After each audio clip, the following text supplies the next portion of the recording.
Queridos amantes de las historias de la oscuridad, se acaba el año y llega la Navidad. Y en esta fecha tan llena de luz y amor, de regalos y villancicos, ¿existirán leyendas de la mitología del horror y criaturas del inframundo? No existe lo blanco sin su lado negro, la luz sin la oscuridad, y la Navidad no se salva de tener asociadas oscuras leyendas de terror, de esas que contamos aquí en Medópolis. Que la oscuridad ilumine tu camino.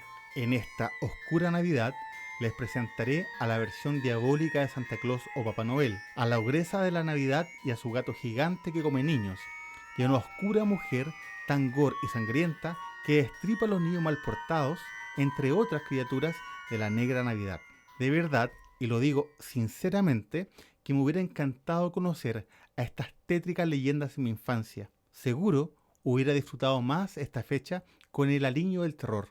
Para mí, que algo de Grinch tengo en el alma, como presiento varios de ustedes, estas historias me hubieran ayudado a darle un toque de oscuridad a tan luminosa fecha. En lo personal, de niño, lo más oscuro que disfrutaba por estos días navideños era, y es todavía, ver la película de los Gremlins. ¿Hay algún otro fan de los Gremlins hoy en la casa? Pero bueno, cómplice del terror. Para su fortuna, existe Medópolis, y hoy les voy a contar buenas leyendas de terror. A ver si con alguna dejan con pesadillas al primito o sobrino que los visitará esta Nochebuena. ¿Se imaginan que el adorable y tierno Santa Claus tenga una versión siniestra y demoníaca? Para conocer al primer ser de la oscuridad vinculado a la Navidad, tenemos que viajar hacia las tierras frías del centro y norte de Europa. Ahí conoceremos a un verdadero demonio navideño que está encargado de torturar a los niños que han realizado demasiadas travesuras durante el año y no han seguido las órdenes de sus padres. Hoy visita el territorio inmaterial de Medópolis el Krampus. Su aspecto es tétricamente genial. Recuerdo la imagen de un sátiro, un fauno, al macho cabrío, Baphomet o incluso al dios cornudo de las brujas. Mezcla la imagen de una cabra y una bestia venida desde las profundidades del infierno. Un verdadero demonio caprino. Tengamos en cuenta que la leyenda viene desde tierras montañosas. Destacan en su amenazante imagen largos y amenazantes cuernos y colmillos. Tiene un tupido pelo en todo su cuerpo, una larga y afilada lengua. Sus ojos serían amarillos incandescentes, orejas puntiagudas. Algunas versiones hacen referencia a que tendría una cola. Camina en dos patas, las que tienen pezuñas, y por manos tendría dos peligrosas garras que tendrían relación con su nombre, ya que en alemán Krampen significa garra, es decir, el de las garras, el agarrador. La leyenda cuenta que cada noche entre el 5 y el 6 de diciembre, el Krampus sale en la búsqueda de los niños que tuvieron un comportamiento inadecuado durante el año. Esos niños que hacen unos berrinches infernales, que hacen caso omiso a las órdenes de sus padres. Seguro conocerás a más de alguno. Te recomiendo que le compartas este video. En muchos lugares se celebra o comienza a celebrar las fiestas navideñas el 6 de diciembre, el día de San Nicolás. Más adelante les hablaré más de la conexión de este santo con Santa Claus. Por eso se habla de esta fecha. Pero hoy también se cuentan tétricas historias del Krampus actuando la misma noche de Navidad. El Krampus recorre las calles haciendo sonar sus cadenas y sus encerros, para así extender el terror entre los niños que temen ser merecedores de un aleccionador castigo de esta criatura del lado oscuro de la Navidad. Cuando la bestia se encuentra con un niño, lo tira al piso, lo azota con fuerza con una rama de abedul o con un látigo hecho de crin de caballo, hasta que el niño se vuelva bueno. Pero a quienes no logra cambiar con su azote terapia, lo mete a su saco. Su amplia y fuerte espalda le permite llevar un saco con muchísimos niños. Se los lleva hacia el mundo de la oscuridad o al infierno por siempre. Algunos dicen que la condena también podría durar solo un año de torturas y volver a libertad a la siguiente Navidad. También hay versiones que el Krampus ahogaría a sus víctimas en ríos, tal como lo hiciera la Llorona con sus hijos, como vimos en un capítulo pasado de Medópolis. Y algunos se atreven a decir que incluso podría alimentarse de sus víctimas. Un elemento común entre diversas criaturas navideñas del terror es la costumbre de alimentarse de la tierna carne de niños revoltosos y desobedientes. La elección del abedul como elemento usado para el azote tendría que ver con dos cosas. Una es que para los teutones y eslavos es un árbol mágico, un árbol sagrado, representa la primavera. Se asocia a la magia y a la sabiduría. También se usaría en ritos de iniciación en aquelarres. Me hizo recordar a la higuera de la que hablamos en el capítulo de la noche de San Juan. Les dejo el link en la descripción. Se dice que el abedul es un elemento purificador. Por ello, se tenían en las casas manojos de ramas colgados en la pared para alejar a los malos espíritus y demonios. Quizás por estar tan a la mano los padres, era una herramienta común para castigar a los niños. Entonces, si el Krampus hubiera sido latinoamericano, estoy seguro que habría castigado con una chancleta. Ya podemos ir viendo la conexión con Santa Claus, quien entra hasta tu casa por la chimenea para dejarte un regalo que extrae de su saco. En cambio, el Krampus, que también entra por la chimenea, entra para azotar y raptar a los niños mal portados y llevarlos en su saco. Antes de seguir, hablemos un poco del origen de Santa Claus, ya que es fundamental para comprender la historia del Krampus. El 6 de diciembre, la noche más vinculada con él, se celebra en el santoral católico a San Nicolás, que habría sido el origen del Santa Claus que conocemos hoy, donde también Coca-Cola aportó con esta neoleyenda de manera fundamental, pero eso es harina de otra historia. San Nicolás fue un obispo católico del siglo IV, que como decíamos es el precedente de Santa Claus o Papá Noel. Se dice que al quedarse huérfano, San Nicolás regaló todas sus pertenencias e ingresó al monasterio. Luego ganó fama siendo un obispo muy misericordioso, que acostumbraba a dar dulces a los niños. Un obispo con niños igual miedo. Un dato interesante también es que se dice que San Nicolás era un reputado exorcista.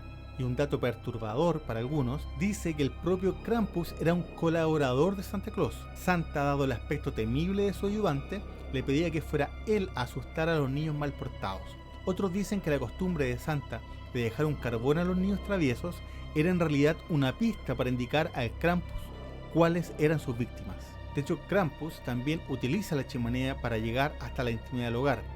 Por eso, si crees que un Krampus quiere atacar a los niños de tu hogar, y si tienes chimenea por supuesto, esta debe estar siempre encendida durante las fiestas navideñas, desde el 6 de diciembre hasta el 6 de enero, para que el Krampus no la pueda utilizar como entrada a tu morada. Aunque con esta medida también quedaría fuera Santa Claus y sus regalos. La noche del 5 al 6 de diciembre es llamada Krampusnacht, es decir, la noche del Krampus en alemán. Hay que contextualizar nuevamente que en países como Alemania, las celebraciones de Navidad comienzan el 6 de diciembre, el día de San Nicolás, el Nikolastag, es decir, la mañana o el día de San Nicolás. Los niños la noche anterior dejan sus zapatos o botas preparados para recibir ahí dulces o regalos por haber sido niños buenos. La leyenda del Krampus causaba verdadero terror entre los niños de la antigua Europa, e incluso algunos padres temían perder a sus hijos más traviesos en esta fecha. Se cuenta que una Navidad donde las noches son más largas en el hemisferio norte, dos hermanos, Emma y Alan, de 8 y 6 años respectivamente, no hicieron caso a sus padres de irse a dormir porque esperaban estar despiertos cuando Santa Claus viniera a dejar sus regalos. La ansiedad no los dejaba pegar pestañas. La madre insistió que debían dormir porque si no, Santa no pasaría por su casa. Pero los niños no hicieron caso y siguieron atentos mirando por la ventana. Emma y Alan eran niños muy consentidos, especialmente por su padre, lo que a veces los transformaba en pequeños insoportables. Con alegría, los niños creyeron ver un movimiento en el patio y rogaron que fuera Santa con sus esperados regalos. De un momento a otro, se apagaron las luces de la casa. Las únicas que quedaron encendidas fueron las del árbol navideño. En ese momento, se escuchó un fuerte ruido que venía de la chimenea.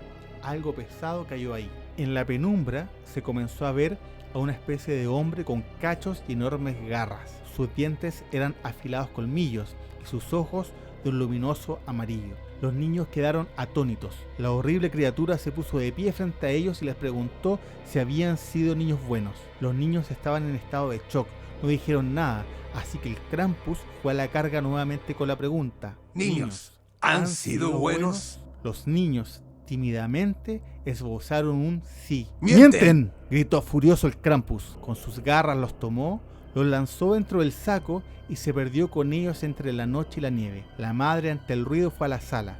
La puerta estaba abierta. Los niños ya no estaban. Nunca más volvería a ver a los pequeños Emma y Alan.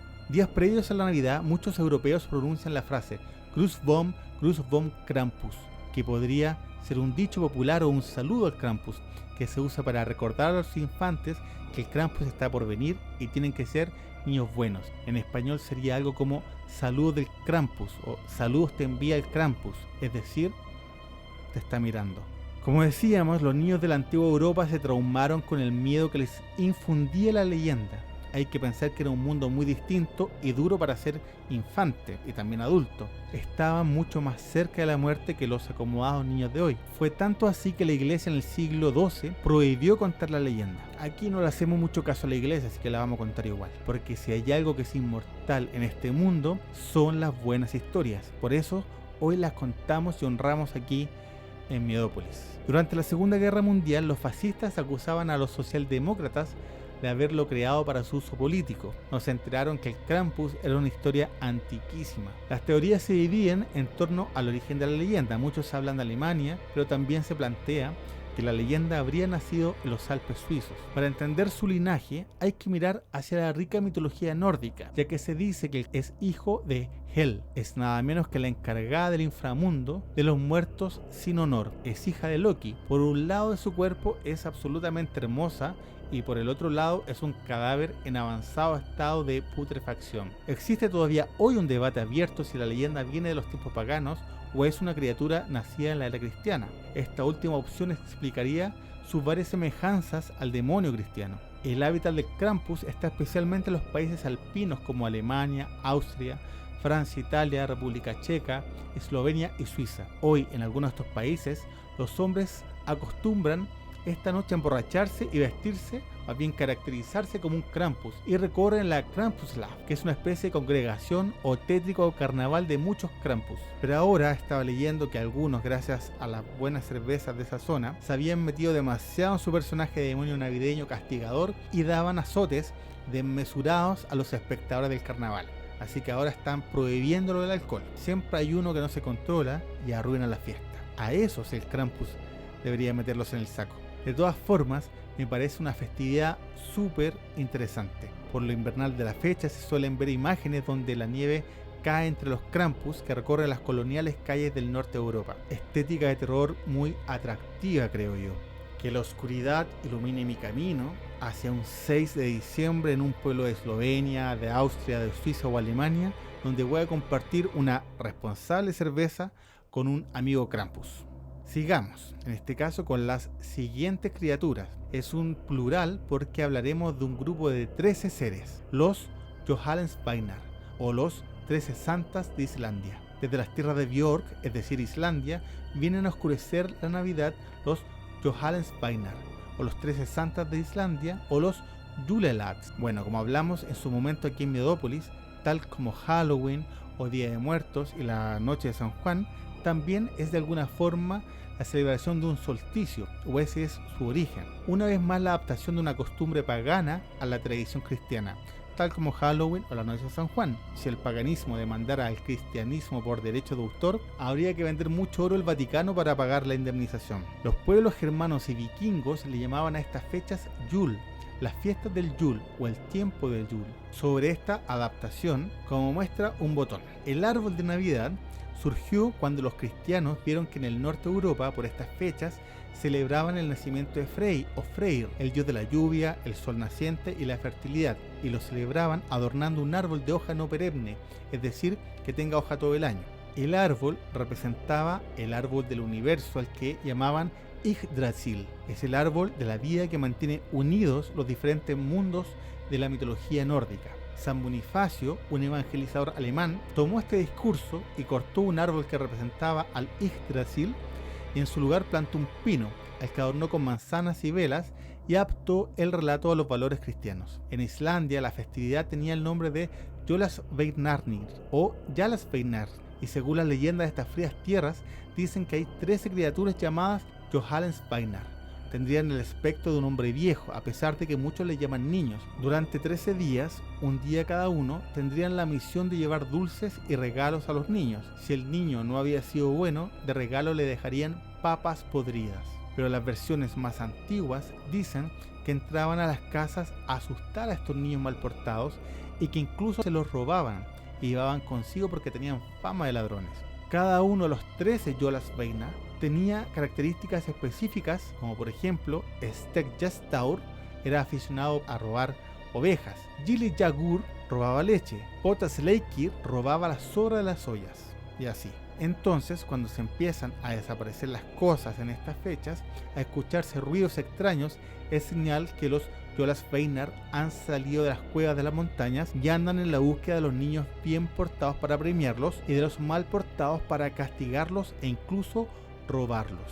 Vamos con la siguiente criatura de las leyendas oscuras de la Navidad. Nos referimos nada menos que a una verdadera ogresa de la Navidad, Grilla, quien sería la madre de los 13 Jólasveinar. Grilla es una ogresa de la Navidad islandesa, o también podríamos decir que es como un troll o una descendiente de los trolls. Debe ser uno de los seres más importantes del bestiario de la mitología islandesa. Vive, como muchos de los seres mitológicos de la zona, en las montañas. Las historias hablan de una mujer gigante, de un aspecto horrible y grotesco, dientes afilados, tiene una larga y desaliñada melena de cabello oscuro, desordenado y lleno de nudos. Hay versiones que cuentan que tendría barba, algunos comentan que de su cabeza saldrían 2 cachos, incluso hay versiones que hablan que tendría múltiples cabezas. Muchos dicen que son 3 cabezas con 3 ojos en cada una, pero en algunas leyendas se dice que Grilla tendría nada menos que 300 cabezas. Su nariz es larga y puntiaguda. Tenía pezuñas como pies. También tiene cola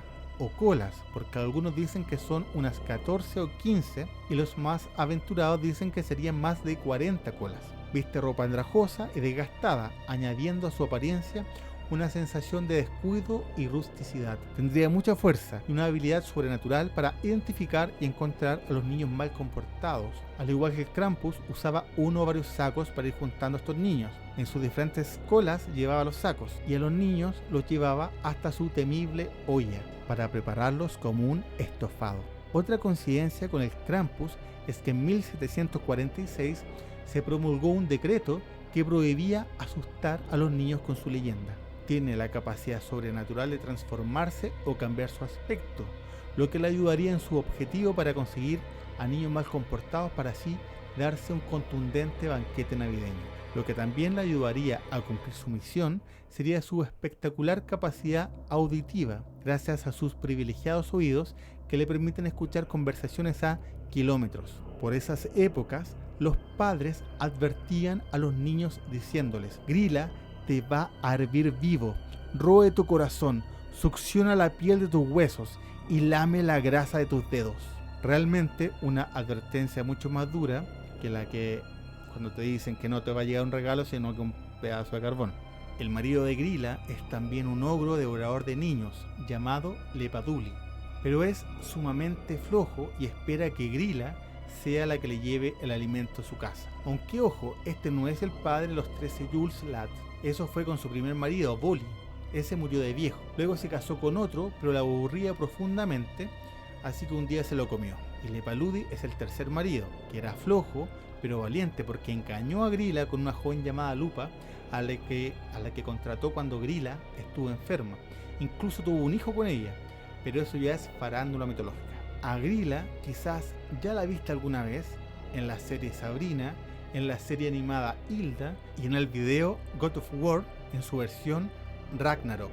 La malhumorada Grilla está estrechamente vinculada a la cuarta criatura del terror navideño que hablaremos aquí en Medópolis. Invocamos nada menos que al gato de Grilla, Jólakötturinn. Jólakötturinn, el gato de Yule o el gato de Navidad, es un felino de enormes dimensiones. Recorre los fríos suelos nevados del invierno islandés mientras devora sin la menor misericordia a las personas que no han recibido ropa nueva en esta Navidad. O sea, si nadie te regala ropa, además de no poder lucir una prenda nueva en la cena navideña, viene un gato gigante y te come. El tamaño, si bien algunos dicen que sería del porte de un león, otros indican que puede ser 10 veces más grande, o que incluso podría alterar su tamaño según sus necesidades. La historia de este temido gato se hizo popular por toda Islandia y Europa cuando el escritor islandés Jolin Koma le dedicó un poema. Otra increíble artista que también le dedicó una obra es la superestrella islandesa Björk. El origen de la difusión de esta particular amenaza sobrenatural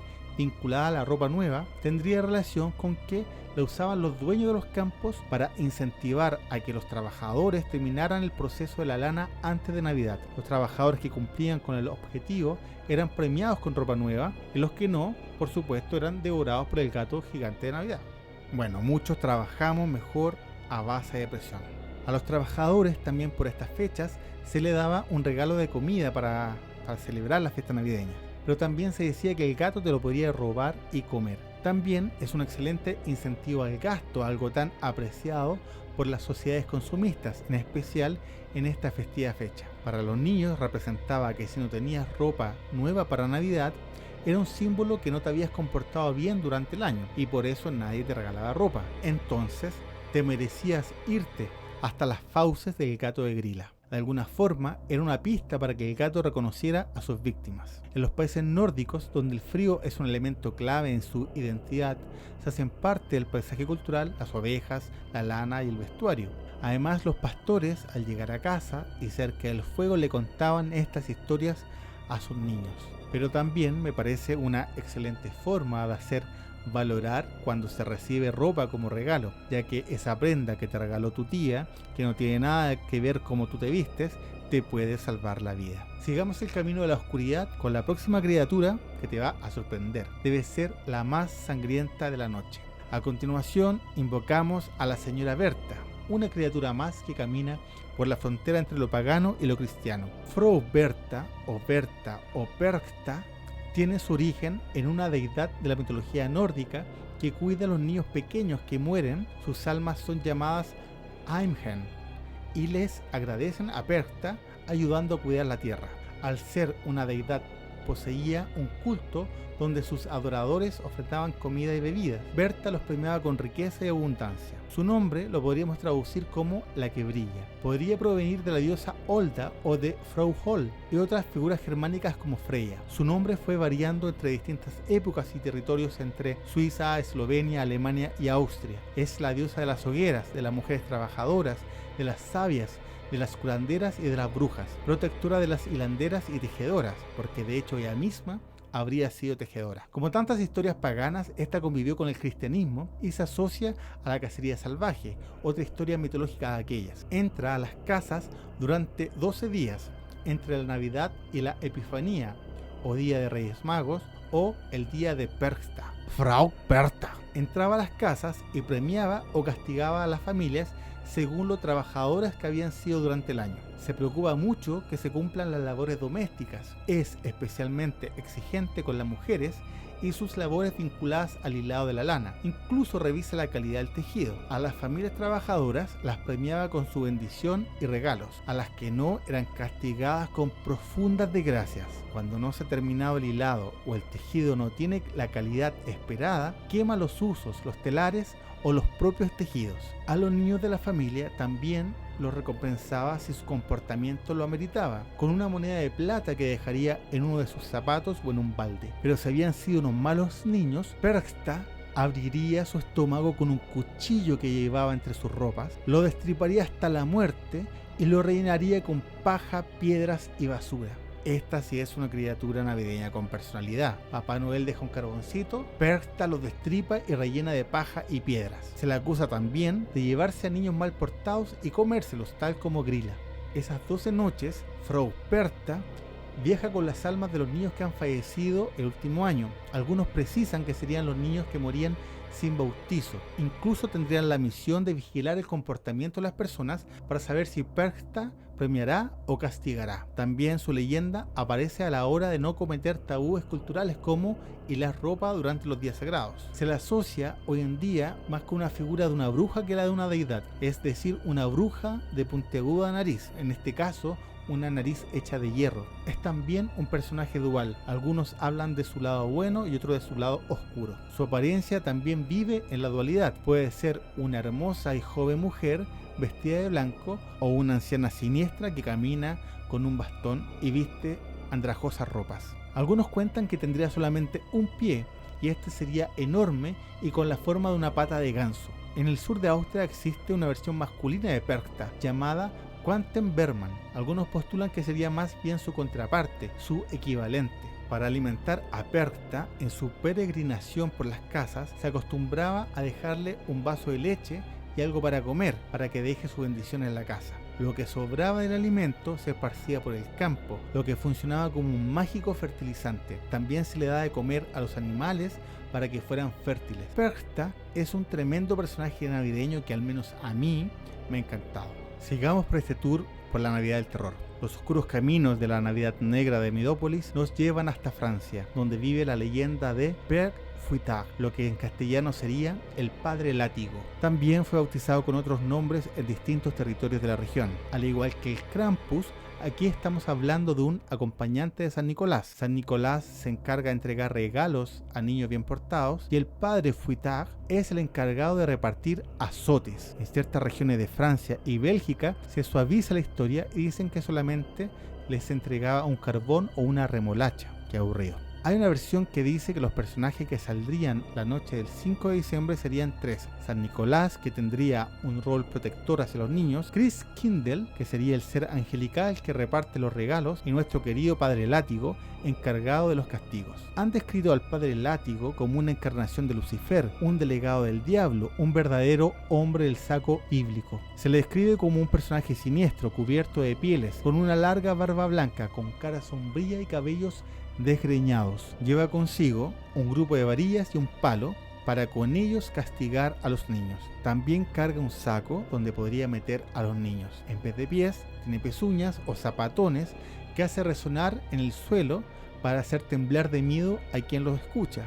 Como se dan cuenta, es bien similar al Krampus en algunos aspectos. Pero el origen de esta leyenda se podría haber dado por el año 732 y tendría que ver con la figura del mariscal Jean de Drac, un sanguinario hombre que tenía aterrorizada a la población de Alsacia, robaba a los campesinos y secuestraba a los viajeros que soltaba por medio de la cobranza de un rescate. Pero otros aseguran que la historia comenzó con Jean le Boucher o Jean el Carnicero, un hombre que trabajaba en el rubro de las carnes y que se ganó su oscura fama movido por su avaricia, al raptar a 3 niños ricos para robar su oro, a los que luego asesinó con un cuchillo de carnicero, le cortó la garganta y los preparó como estofado. Se dice que dado este crimen fue condenado a ser un ayudante de San Nicolás, Papá Noel o Santa Claus. Aburrido. Raro igual que un hombre que asesinó a niños, su castigo sea castigar por la eternidad a niños dándoles golpes. Por su biografía realmente esto parece un premio. Otra versión dice que Santa Claus salvó a esos niños. Pero bueno, todas estas historias con el tiempo buscan darle una versión menos sangrienta, ya que a pesar que estas leyendas se puedan asociar a cuentos de niños, estos cuentos de niños en estas épocas eran muy sangrientos. Estoy pensando en hacer un video sobre las versiones originales y gore de los clásicos cuentos que luego con los años han sido blanqueados. Los cuentos de los hermanos Grimm, de Hans Christian Andersen. Otro personaje de la oscuridad navideña y de tierras francófonas es Hans Trapp. En las profundidades de los bosques de Alsacia se oculta una historia que te enfriará la sangre. En tiempos remotos, cuando la nieve cubría los campos y los árboles se erguían como testigos silenciosos de antiguos secretos, existía un hombre llamado Hans Trapp, cuya alma estaba corrompida por la avaricia y la maldad. Hans Trapp, una vez que logró prosperidad y respeto, cayó presa de su codicia desmedida, negoció con fuerzas oscuras, vendiendo su alma al mismísimo demonio a cambio de poder y riqueza. Con el paso del tiempo, su corazón se volvió frío como la nieve que cubría el suelo en invierno, y su crueldad se extendió como una sombra sobre los aldeanos. Su despiadada ambición lo llevó a cometer atrocidades inimaginables. Fue desterrado a las profundidades del bosque por la sociedad y, según algunos, por el mismísimo Papa, quien lo exoneró de la iglesia. Así es como fue condenado a vivir en la completa soledad entre los árboles retorcidos y los susurros de la malevolencia, donde se dedicó a acercarse más aún hacia los poderes de la oscuridad. Viste como un espantapájaros, sus ojos brillan como carbones encendidos y tiene una sed insaciable por el miedo que provoca entre los adultos y niños de la región. Además de esa siniestra sed, tiene una aún más temible hambre, ya que por su conexión con la magia oscura, su objetivo ahora era comer carne humana. Gracias a su apariencia espantapájaros, lograba cazar a los niños que se comería. Un día capturó a un niño pastor al que asesinó con un afilado palo y preparó asado en sus brasas. Justo antes de dar el primer bocado, el mismísimo Dios le envió un rayo, el que le provocó la muerte. Pero eso no fue suficiente, porque ahora vuelve desde el inframundo en cada Navidad para comerse a los niños que en su corazón albergan la semilla de la maldad. Cada cuarto domingo de Adviento en Wissembourg, Francia, se hace el desfilo en honor a Hans Trapp. Vamos a seguir hablando de los compañeros oscuros de San Nicolás. Esta vez nos referimos a Besnickel. Se habla de un hombre de muy mal genio, alto y delgado, que viste con pieles, suele estar muy sucio y descuidado, posee una larga lengua, usa una máscara para ocultar su rostro y también lleva en su mano una varilla o un látigo con la que golpearía a los niños mal portados, y también, como varios otros personajes de la Navidad, no podía faltar, lleva un saco. Para los niños buenos llevan en sus bolsillos pasteles y caramelos. A diferencia de otros oscuros ayudantes de Santa, este saldría solo. Por su mala apariencia no era bien recibido a pesar de llevar regalos a los niños buenos. Ni siquiera los niños buenos lo recibían bien. Es una historia que vendría desde la Edad Media, y a partir del siglo XIX se le comenzó a ver como el rival de Santa Claus. Solo los niños lo pueden ver. Como se han dado cuenta, hay varias conexiones entre varias de estas criaturas que hoy hemos conocido. Muchas son variaciones que se van construyendo en distintos territorios y épocas, pero la mayoría van de la mano de la dualidad cristiana, que tiene que ver con el premio y el castigo, con el paraíso y el infierno, con la salvación o la condena. Para terminar, vamos a adelantar algo de un futuro capítulo dedicado a los duendes, ya que ahora invocamos al Tomten, también conocido como el gnomo de la Navidad. Aunque ojo, que al final te voy a dar un dato sobre la conexión de la Navidad con los licántropos, es decir, con los hombres lobo. La historia del Tomte es una leyenda especialmente viva, adivinen dónde, en el norte de Europa. En Dinamarca se llama Nisse y en Finlandia Tontu. Son muy pequeños, entre 60 y 90 centímetros, lucen largas barbas blancas y sombreros puntiagudos de color rojo. Vivirían en secreto en las casas y graneros de las personas de campo. Si andan de buena, protegen a la familia; si andan de mala, pueden llegar a matar el ganado. En algunas versiones se dice que tienen un solo ojo, igual que mi abuela. Este único ojo les permitiría saber qué niño se ha portado bien o mal, igual que mi abuela. Como varios duendes, tiene fama de ladrón y por ello se dice que robaría los regalos de los niños. Básicamente por envidia, porque a él no le regalan nada. Una buena práctica es que en Navidad se les prepara como regalo navideño un plato de gachas, un plato elaborado a base de avena. Se cuenta una historia que un día, por error, una joven muchacha se comió el plato sin saber que era para el Tomte. Él, enfurecido, la mató a golpes. Mal genio el pequeño. Pero la versión más oscura y tétrica dice que el Tomte a los niños malos, mientras duermen, los asesina asfixiándolos. Creo que ya no volverás a mirar igual a los gnomos navideños.